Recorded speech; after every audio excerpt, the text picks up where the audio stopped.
Une vidéo brandie par Donald Trump comme un trophée de guerre.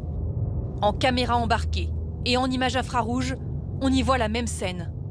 Un bateau frappé en pleine nuit par l'armée américaine. Il a été totalement détruit.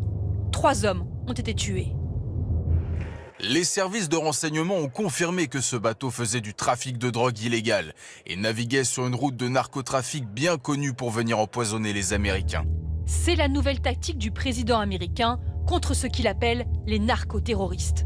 En 3 semaines, 3 frappes ciblées sur des navires en provenance du Venezuela, officiellement dans les eaux internationales de la mer des Caraïbes.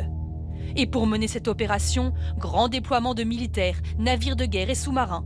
Les pays voisins haussent le ton, Colombie et Venezuela en tête. Ce que nous constatons, c'est une présence démesurée de militaires dans cette région, qui n'a rien à voir avec le trafic de drogue. C'est une guerre non déclarée. Vous voyez déjà comment des personnes, qu'elles soient des narcotrafiquants ou non, ont déjà été exécutées dans la mer des Caraïbes. Exécutées, sans droit à une défense.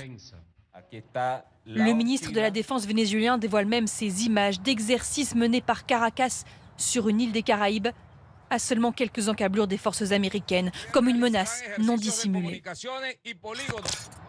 Aux États-Unis aussi, ces frappes font polémique. Des sénateurs démocrates ont demandé à Donald Trump la justification légale de ces attaques, qui n'ont pas été approuvées par le Congrès.